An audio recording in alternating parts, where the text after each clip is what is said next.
Hello everyone, मेरा नाम है जीनत और आज हम लोग इस वीडियो में क्लास 10th के एक्सरसाइज 2.2 का क्वेश्चन नंबर 2 डिस्कस करेंगे। क्वेश्चन से is find a quadratic polynomial each which the given numbers as the sum and product of its zeros respectively. यानी कि अब हमें क्या करना है, जैसे कि हम पिछले पार्ट में पढ़ चुके हैं, फर्स्ट क्वेश्चन में हमने क्वाड्रेटिक पॉलिनोमियल दिया हुआ था और उसके रिलेशनशिप को वेरीफाई करना था उसके कोफिशिएंट्स के साथ। लेकिन इसमें इसका जस्ट अपोजिट है, हमें जो है सम और प्रोडक्ट दिया हुआ है और हमें क्वाड्रेटिक पॉलिनोमियल फाइंड करके बताना है।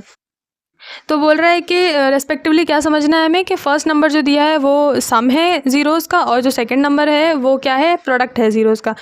तो यहाँ पे क्या दिया हुआ है, अल्फ़ा प्लस बीटा और अल्फ़ा इंटू बीटा। तो अल्फ़ा प्लस बीटा की वैल्यू क्या है, 1/4 और अल्फ़ा इंटू बीटा की वैल्यू क्या है, -1। इसके डिनोमिनेटर में कुछ नहीं है तो हम 1 कंसीडर कर सकते हैं।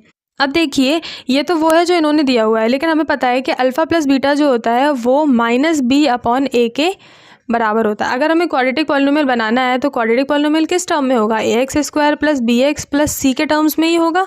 अगर हम a b c की वैल्यू फाइंड करके यहाँ पे रख दें तो क्वाड्रेटिक पॉलिनोमियल बन जाएगा पूरा। तो जब यहाँ पे पता है हमें कि अल्फ़ा प्लस बीटा -b/a के बराबर होता है, तो यहाँ से क्या हुआ, a की वैल्यू 4 हो गई और -b की वैल्यू 1 के बराबर हो गई।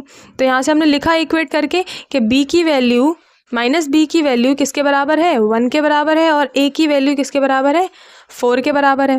तो जब -b 1 के बराबर है तो b की वैल्यू क्या होगी, b = हो जाएगा -1, ये माइनस उधर शिफ्ट हो जाएगा और a की वैल्यू वही बनी रहेगी, a की वैल्यू कितनी, 4। अब आप बताइए कि अल्फ़ा इंटू बीटा क्या पढ़ा था, अल्फ़ा इंटू बीटा यही पढ़ा था ना कि c/a होता है।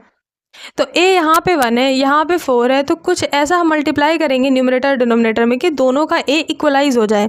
तो देखिए यहाँ पे 4 लाना है हमें, तो हमें क्या करना पड़ेगा, 4 का मल्टीप्लाई करना पड़ेगा। 4 का नीचे करेंगे और 4 का ऊपर मल्टीप्लाई करेंगे, तो ये बन जाएगा -4/4। अब इसको हम c/a से क्या करेंगे, कंपेयर करेंगे। तो अब देखिए a की वैल्यू कितनी है, 4 है, जैसा कि पहले हो रहा था, पहले रिलेशनशिप से पता चल रहा था। और अब c की वैल्यू क्या हो गई है, c की वैल्यू अब हो गई है -4 के बराबर। यानी हमने a निकाल लिया, b निकाल लिया, c निकाल लिया। अब हम डायरेक्टली इस इक्वेशन में इन तीनों वैल्यूज़ को पुट कर देंगे।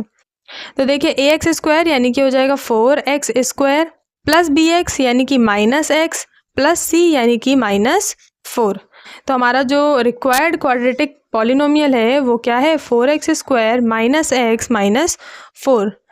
अब देखिए ये मेथड जो है ये थोड़ा सा लेंदी है। अगर हमें इस क्वेश्चन को डायरेक्टली करना है तो एक ट्रिक होता है, एक फॉर्मूला काम करता है, जिसे हम बोलेंगे, अगर हम इसे बोल दें मेथड 1 और जो मैं ट्रिक अभी बताने वाली हूँ उसे बोल दें method 2।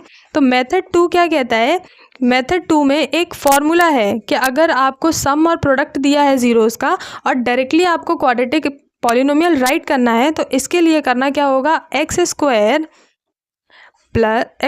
Minus alpha plus beta into x plus alpha into beta is equal to 0। यहाँ पे अगर हम अल्फ़ा प्लस बीटा और अल्फ़ा इंटू बीटा की वैल्यू रख देंगे तो हमारे पास ये जो पर्टिकुलर निकल के आएगा ये इसका क्वाड्रेटिक पॉलिनोमियल बन जाएगा। तो देखिए x² का तो हमने क्या रख दिया, x² ही रख दिया, माइनस अल्फ़ा प्लस बीटा कितना दिया हुआ था, 1/4। तो यहाँ पे हमने रख दिया 1/4x।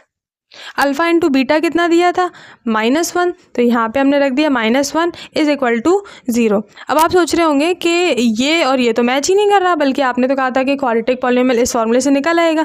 तो यहाँ पे हमें क्या करना होगा, हम इस डिनोमिनेटर को हटाएंगे यहाँ से। तो डिनोमिनेटर हटाने के लिए हमें इन तीनों टर्म्स में कॉमन लेना पड़ेगा, या हम कहें एलसीएम लेना पड़ेगा। तो जब 1, 4 और 1 का एलसीएम लेंगे तो कितना आएगा, 4 ही आएगा एलसीएम। तो जब 4 एलसीएम आएगा तो 4 इसके डिवाइड में भी हो जाएगा, 1 4 = 4, तो ऊपर क्या हो जाएगा, 4x²। नॉर्मली जैसे एलसीएम लेके फ्रैक्शन को सॉल्व करते हैं वैसे ही हमने इसे सॉल्व करना है। 4 एलसीएम ले लिया, 1 का डिवाइड 4 में दिया, 4 बचा, 4 का मल्टीप्लाई 1 में कराया है तो 4x² हो गया। -4 से 4 डिवाइड देंगे तो 1 बचेगा, 1 का 1 में मल्टीप्लाई करेंगे तो 1 आएगा, यानी यहाँ पे x का x बना रहेगा। माइनस 1 का डिवाइड 4 में देंगे तो 4 आएगा, 4 का मल्टीप्लाई 1 में कराएंगे तो 4 आएगा। यानी यहाँ पे बन गया 4x² minus x minus 4 is equal to 0। अब देखिए ये 4 यहाँ पे डिवाइड में है, जब ये 4 वहाँ मल्टीप्लाई में जाएगा तो 4 का 0 में होगा मल्टीप्लाई, तो क्या बन जाएगा, ये 0 बन जाएगा। और जब ये 0 बन जाएगा तो जो रिक्वायर आएगा आंसर वो दोनों मैच करेंगे, हमारे मेथड 1 और मेथड 2 का आंसर दोनों मैच करेगा। यानी इससे भी क्या निकल के आएगा, 4x², इससे भी क्या निकल के आएगा, 4x² माइनस x माइनस 4, दोनों ही आंसर क्या करेंगे, मैच करेंगे।